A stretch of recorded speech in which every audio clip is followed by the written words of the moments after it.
আসসালামু আলাইকুম, শুভ বিকাল বন্ধুরা। আপনারা ভিডিওতে দেখতে পাচ্ছেন যে ভিউটি, সেটি হচ্ছে টাঙ্গাইল শহরের নতুন বাসস্ট্যান্ড সংলগ্ন ডিসি লেক। দেখেন, ডিসি লেকটি সবুজ অরণ্যে ভরপুর, চারিদিকে সবুজে ভরা এবং দৃষ্টিনন্দন, চোখ ফেরানো যায় না।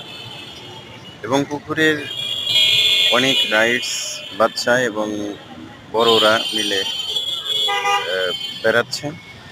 মাঝখানে একটি গোলঘর আছে এবং সাইড রাস্তা থেকে একটি ব্রিজ সংযোগ করে নেওয়া হয়েছে, দেখতে বড় চমৎকার। এবং সেখান দিয়ে মানুষ গিয়ে গোলঘরে পৌঁছে তারা তাদের অবসর সময়টুকু পার করেন এবং সেখানে অনেক ধরনের খাবার আছে, সেখানে খাবারগুলো তারা গ্রহণ করেন। ভিডিওটি পছন্দ হলে লাইক, কমেন্ট, শেয়ার করবেন এবং সাথে থাকবেন। ধন্যবাদ।